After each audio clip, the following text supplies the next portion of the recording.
चलिए, मोलरिटी के जैसा ही एक और टर्म है जिसे हम लोग फॉर्मेलिटी कहते हैं।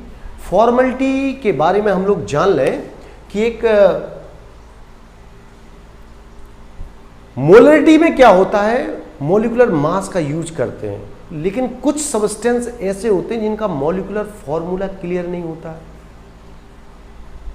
और मॉलिक्यूलर फॉर्मूला क्लियर नहीं होता है, मॉलिक्यूलर मास क्लियर नहीं होता है, तो मॉलिक्यूलर मास के प्लेस पर हम लोग फॉर्मूला मास का इस्तेमाल कर लेते हैं। तो मोलरिटी में हमने देखा है capital M is equal to small w m into v होता है। ये वाला जो m है ये मॉलिक्यूलर मास होता है। अब कुछ मॉलिक्यूल, कुछ सब्सटेंस ऐसे होते हैं जिनका मॉलिक्यूलर मास क्लियर नहीं होता है, तो इस मॉलिक्यूलर मास के प्लेस पर हम लोग फॉर्मूला मास यूज कर लेते हैं। क्या यूज करते हैं? Formula mass.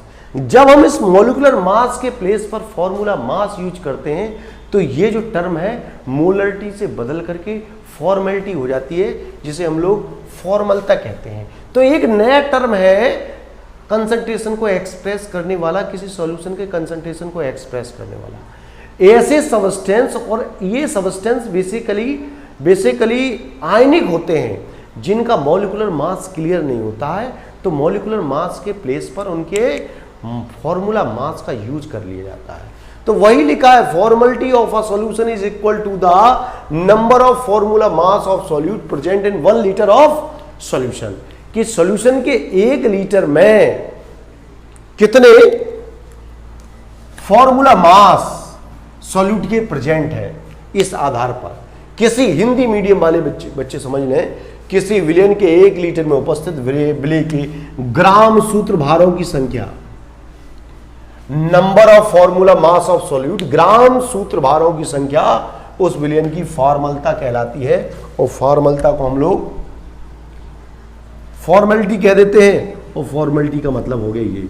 यहां W हम बता सकते हैं, W क्या है? मास ऑफ सॉल्यूट। और ये सॉल्यूट कैसा होगा? आयनिक कंपाउंड हो सकता है। सॉल्यूट कैसा हो सकता है? आयनिक कंपाउंड हो सकता है। फॉर्मूला मास तो समझ ही गए, लिखा ही हुआ है। V क्या होता है? Volume of solution in litre. किसी सॉल्यूशन का वॉल्यूम, वो भी किसमें? लीटर में। तो ये फॉर्मेलिटी हो गई है। उम्मीद है ये बात आपको समझ में आई होगी।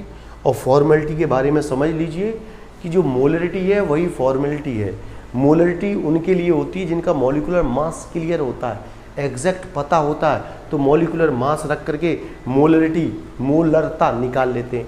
लेकिन जिनका मॉलिक्यूलर मास क्लियर नहीं होता है तो उनका फॉर्मूला के आधार पर फॉर्मूला मास का यूज कर लेते हैं, फिर वो मोलरिटी ना कह करके उसको फॉर्मेलिटी कहते हैं, फॉर्मलता कहलाती है। और ये फॉर्मलता एक टर्म है सॉल्यूशन की कंसंट्रेशन को एक्सप्रेस करने वाला। उम्मीद है आप लोगों को ये सारी चीज़ें समझ में आई होंगी।